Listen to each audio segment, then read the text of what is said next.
व्यापारी परेशान क्यों है, इसी क्रम को हम आगे बढ़ते हैं।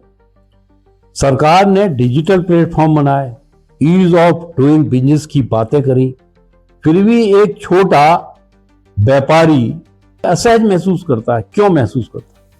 आज हम एक बात करते हैं, फायर सेफ्टी की बात करें या पॉल्यूशन की बात करें या ग्राउंड वाटर की बात करें, किसी भी कंप्लायंसेस की बात करें कि विभाग खुलते हैं, रोज नए नए विभाग खुल रहे हैं, रोज इनकी मीटिंग हो रही है, रोज बड़ी बड़ी बातें हो रही हैं, लेकिन पंजीकरण हो रहे हैं। अच्छा साहब, पंजीकरण हो गया, नियमावली बनती है, उनके अंदर पेनल्टी भी लगती है, डर भी दिखाया जाता है, आप वो सब तरह का एक वातावरण बनाया जाता है कि भाई उसका एक मुख्य उद्देश्य है कि भाई आप जो है पंजीकृत साहब। अब होता क्या है, कागज पूरे हो जाते हैं, पंजीकरण राशि भी मिल जाती है, सरकार को भी पैसा मिल जाता है, और दूसरा जो तन मन धन खर्च करके अथाह मेहनत समय से वो उसका रजिस्ट्रेशन पूरा कराता है। लेकिन एक सवाल मैं आपसे पूछता हूं, क्या कागज कंप्लीट होने से वास्तविक स्थिति बदल जाती है? भाई उन्होंने कहा हमने नक्शा पास करा लिया, तो क्या वास्तव में धरातल में जो मकान बने वो क्या नक्शे के अनुसार बने? हमने नक्शा पास करा लिया, हमने कंप्लायंस पूरे कर लिए, फायर सेफ्टी के नियम कर लिए, फिर दुर्घटना क्यों घट गई, फिर क्यों गलत मकान बन गए? ये हमारा एक बहुत बड़ा प्रश्न है। क्या हम सिर्फ रजिस्ट्रेशन ही तक सीमित है, सरकार की नीतियों को बोलने तक ही सीमित है? अब हम एक बात करते हैं कि भाई ठीक है, हमने आपकी बात समझ ली, हम कागजी सर्टिफिकेट देकर उसे बचा नहीं सकते, बस इतना है कि जुर्म से बच गया वो, लेकिन दुर्घटना घट गई ना। आखिरकार में चाहे एक व्यापारी का नुकसान हुआ और चाहे तो उससे इनडायरेक्टली सरकार का भी नुकसान हुआ। तो वास्तव में जो सरकार का मंशा थी कि हम जो कंप्लायंस बनाए वो उसका लाभ भी मिले और कंप्लीट भी हुए और हर व्यक्ति उसको कंप्लीट करे, तो उसके लिए करे तो क्या करें? आज हम इसके लिए एक बहुत बड़ी बात करते हैं। जो दुकानदार है, व्यापारी है, और एक हमने इंडस्ट्री की बात करी, एक वर्ग है प्रोफेशनल वर्ग है, तरह तरह के प्रोफेशनल वर्ग है, चाहे डॉक्टर हो, चाहे इंजीनियर हो, चाहे चार्टर्ड अकाउंटेंट हो, चाहे फाइनेंशियल एजेंट हो, सभी तरह के हैं।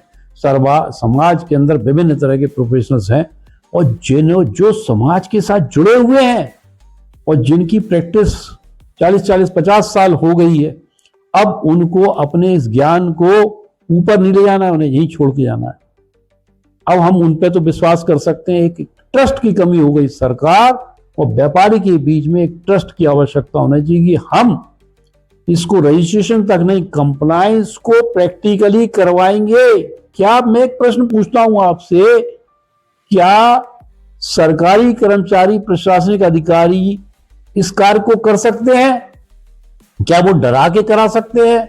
यदि हम हर व्यापारी को उनके मन से उनका डर निकाल दें और कहें, वो खुद कहे कि भाई हम कंप्लायंस करना चाहते हैं और ये कंप्लायंस मेरे लिए जरूरी है, हर व्यक्ति के लिए जरूरी है, और करे हर आदमी खुशी से करे, डर से नहीं करे, और उसका लाभ भी मिले।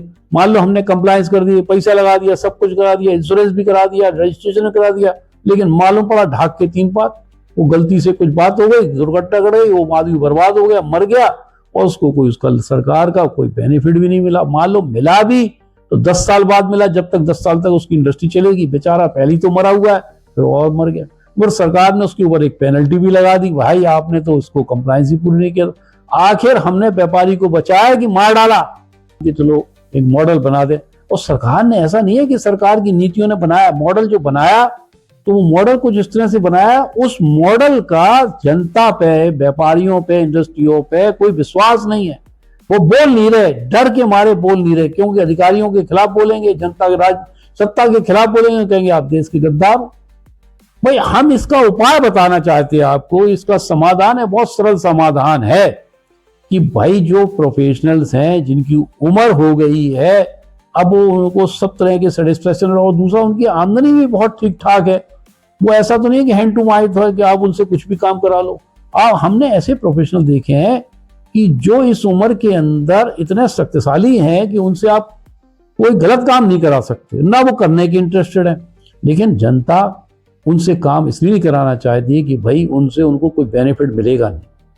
तो आज हम उस बुद्धि को, उनके इस प्रोफेशनल स्किल को क्यों ना इस्तेमाल करें कि एक ऐसी बॉडी बनाए जो जनता के बीच की बॉडी हो, और एक नहीं हो, उनके अंदर कुछ पूरे जो लोग हैं संरक्षक की तरह से बॉडी बनाए, और उनका फिजिकल कंप्लायंस यदि उनकी नैतिकता की उनकी जिम्मेवारी उन पर दे दें तो क्या वो कंप्लायंस पूरे नहीं होंगे, और सरकार का भी काम हो जाएगा और जनता का भी काम होगा कि हाँ भाई कंप्लीट हो रहे हैं। और यदि उन्होंने फिटनेस दे दी, अब सरकार के पास में काम रह गया क्या, अधिकारियों के पास काम क्या करेगा। जब हमने एक सीए ने, किसी व्यक्ति ने सर्टिफिकेट दे दिया कि इसके सब कंप्लायंस पूरे हैं, इसके अंदर कोई कमी नहीं है, तो किसको सजा मिलेगी? जो प्रोफेशनल ने दी है उसके ऊपर दिखाई दे। हम करते क्या है, हो क्या रहा है कि व्यापारियों ने, उद्योग बंदियों ने, क्योंकि अपने आप को बचाने के लिए बड़े बड़े प्रोफेशनल हायर कर रखे हैं, क्योंकि उनका मकसद सरकार से अपने आप को बचाना है। और सरकार ने भी उनको एक प्रोफेशनल की टीम बना रखी है कि उन पे आरोप लगाना है। तो हम दोनों भिड़ रहे हैं इनके माध्यम से। तो हमने कैसा सिस्टम बना रहा है? यदि हम वास्तव में इन प्रोफेशनल की शक्ति को जनता के हित के लिए लगा दें, उद्योगों के हित के लिए लगा दें, और उन्हीं पे जिम्मेवारी बना दें कि भाई इनके सब कंप्लायंस पूरे हैं, फिजिकली मैंने वेरिफिकेशन करा और एक आदमी ने नहीं किया, 4 लोगों की कमिटी। अब इसके अंदर सबसे बड़ी समय घमेला क्या होता है, सरकार क्या थर्ड बना नहीं रही है, समिति बना रही है, लेकिन जो समितियां बन रही है वो प्रैक्टिकली आम जनता की नहीं है। ये सरकार की इंस्टीट्यूशन है इनडायरेक्टली, या तो सत्ता पक्ष के राजनीतिक लोग उसमें घुसे बैठे हैं या प्रशासनिक अधिकारी बैठे हैं, वो भी ऐसे हैं जो रिटायर्ड लोग हैं। अरे भाई उन्हीं को ही घुसेड़ना था, तो उनमें और पहले के प्रशासनिक अधिकारियों में क्या अंतर था? अब हमें अपनी सोच को बदलना होगा। हम यदि 21वीं शताब्दी में जा रहे हैं तो हमें उसकी सोच भी आधुनिक रहनी पड़ेगी। हमें प्रशासनिक ढांचे को भी आधुनिक नीति सोचना। हमारे जो बच्चे हैं, पढ़े लिखे हैं, अब वो चाहते हैं कि हर काम नियम से हो, लेकिन ऐसा नहीं हो, कहीं नियम से हो कहीं नहीं नियम। तो हमें एक प्रोफेशनल बॉडी की जरूरत है जो लोगों से वास्तव में वो कंप्लायंस पूरे कराए।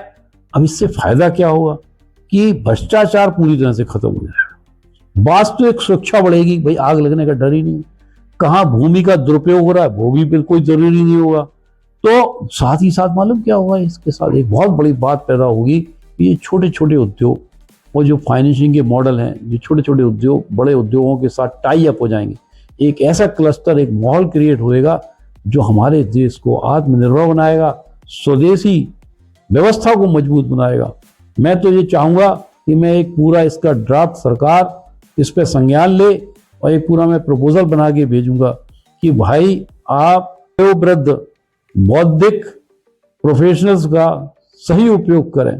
मैं इन्हीं शब्दों के साथ कहता हूँ, यदि कोई भी आदमी अपनी इंडस्ट्री लगा रहा है, कंप्लायंस के बारे में उसको नॉलेज नहीं है, किसी तरह की कोई समस्या आ रही है, तो उसके अंदर वो हमारी कंपनी से, हमारी कंपनी के अंदर विभिन्न तरह के प्रोफेशनल्स हैं, एक पूरी टीम है, और बड़े बड़े जो मेट्रो सिटीज़ के अंदर हम लोगों की पूरी टीम काम कर रही है। एक इंटीग्रेटेड हम लोगों ने एक व्यवस्था बनाई है, एक ऐसा प्लेटफॉर्म बनाया है यहाँ के अंदर हम अधिक से अधिक लोगों को सलाह दे पाएंगे। हमारा एक ही उद्देश्य है कि हमारे पास जो स्किल है वो स्किल अधिक से अधिक लोगों का उसके अंदर फायदा हो सके। दोस्तों, जो भी आदमी जो सीनियर हैं, बहुत प्रोफेशनल्स हैं, सीनियर हैं और हमारे इस समूह के साथ जुड़ना चाहते हैं, उनसे अनुरोध करूंगा कि आप जुड़ें। यह मत सोच के जुड़ें हमने कमा तो बहुत लिया, अब हमारे पास जो ज्ञान रह गया है उसका वास्तविक ज्ञान हम अपने आने वाली पीढ़ी को दें। बहुत बहुत धन्यवाद।